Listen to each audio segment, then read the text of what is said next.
Casey's Top 40. Well, now we're up to The Cure, an English band whose leader has some of the most outlandish hair in the music business. And he claims that without his crazy hair, he could never make his music. Of course, that's a pretty hard statement to believe. But then the mop of hair on top of singer Robert Smith's head is pretty hard to believe, too. His hair is jet black, and it shoots straight up from the top of his head like a fountain, then cascades down all over his face, so that he looks as if he's peeping out from behind a curtain.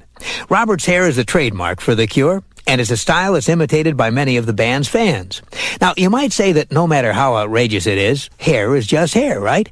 Well, Robert says no. He says his mop top has been more important to his career than you might believe. It's an emotional crutch. He told us, quote, "I don't know how to explain it, but I get inspiration from my hair. Without that hair, I wouldn't be me. And without that hair, I'd find it impossible to sing many of our songs." Well, late last year, Robert came out from behind his long hair, long enough to sing with fellow band members Roger O'Donnell, Simon Gallup, Porel Thompson, and Boris Williams. Together, they recorded Disintegration, the 11th album from The Cure since the group began back in 1977.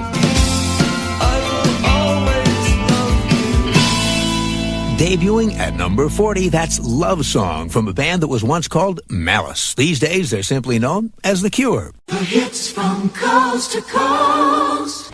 At number 22 is the great English band called The Cure. Now, this group from Crawley, Sussex, hasn't had an easy ride to the top, but through the years, the band has built up an incredible following. They've gone from playing small clubs to arenas, and now they're filling stadiums. And how does leader Robert Smith plan on dealing with their newfound superstar status? He's thinking of calling it quits. But that's another story. American Top 40. And now we're up to the first top 10 hit for the popular English band The Cure. It's a song with a 15-year history. And that's because its story really begins back when The Cure's lead singer and songwriter Robert Smith was a teenager. And that's when he met a girl named Mary. At first, they were friends. Then they fell in love. And finally, last year, they were married.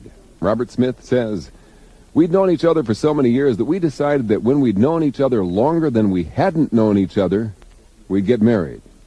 It took 15 years. Well, Robert Smith wrote a song for his bride as a wedding present. It's the kind of song he says he's been afraid to write or sing. It's taken him 10 years to become comfortable singing a straight-ahead love song. In the past, when he tried it, the sentiment would be disguised, or he'd put a twist on the feelings in the song. But not now. Robert says it's an open show of emotion. It's not trying to be clever, and it's difficult to do because you run the risk of being laughed at. I realized that while I was recording it. And here it is, 15 years in the making.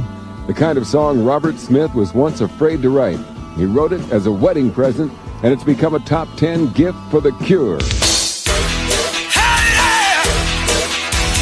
American Top 40! Yeah! With all the week's biggest hits and stars, I'm Shadoe Stevens. Longtime fans of The Cure know their songs have often been dark, brooding, shrouded in mystery songs. But now, the band's leader, Robert Smith, has turned 33 this year, and he told Music Express magazine, "I don't think of myself as old.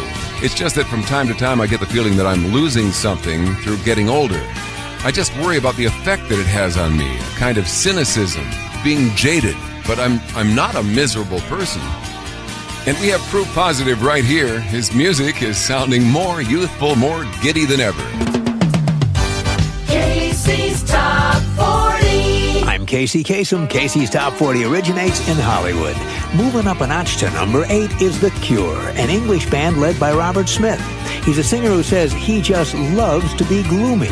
He says he's got a core of despair that never goes away. But recently, Robert's also found an optimistic side to his character. He says there's lots of good things to do in life, and he loves his work. That newfound happiness comes out in Robert's latest hit with The Cure. American Top 40. I'm Shadoe Stevens. Now, would you call someone who went to school in their pajamas shy? Would you think that they were someone that wanted to be left alone? Robert Smith claims that's all true and more. Now, Robert, of course, is the 33-year-old singer from the English band The Cure. He's always been known as a moody kind of guy.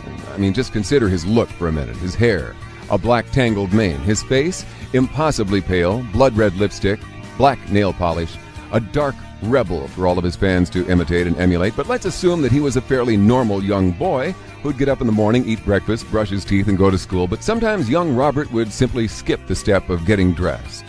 He told Star Hits magazine, "When I was 11, my school became the guinea pig for a project. It was a very free-thinking establishment with an open-plan classroom and stuff. It was hilarious. We really abused it. I was a bit odd, I suppose, but I really just hated the stupid politics there. I did it because I enjoyed upsetting them. One day I wore a black velvet dress. The teachers thought, oh, it's just a phase he's going through. He's got some kind of personality crisis. Let's help him through it."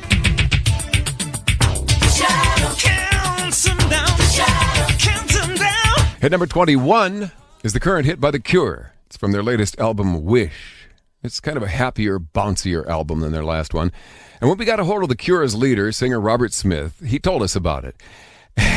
And, well, we've played this a few times for ourselves, and we're still not sure what he said. So see if you can figure it out. There's a lot on it that's quite heavy, though. I mean, it's not that kind of lightweight. Things like open and end and cut, they're like among some of the most aggressive songs that we've done. And sound-wise, they're certainly the most aggressive that we've done. Doing the Unstuck is a pretty sort of throw your hands in the air, let's get happy kind of record. And same as Friday, I'm in Love as well. It's just a very naive, happy kind of pop song, a bit like Love Song really, in the same kind of vein. So I think that overall that there's a real diversity with this. Thursday, I don't care about you. It's Friday, I'm in love. Casey's Coast to Coast. This is our weekly worldwide presentation of radio's 20 hottest hits. Now we're up to a classic love song, written by Robert Smith of The Cure, a song he composed as a wedding present to his bride. One so personal, he didn't want to share it with the world. It was back in 1988 that Robert Smith, the wild-haired leader of The Cure, married his wife Mary. He wanted to give her a very special wedding gift, and so he wrote her a love song. He played the song for Mary at their wedding. And after the wedding, the members of The Cure told Robert it was one of the best songs he'd ever written, and he should share it with the world. But Robert was hesitant. Quote, "It seemed so personal. It was part of my life. I wanted it to belong to just Mary and to me."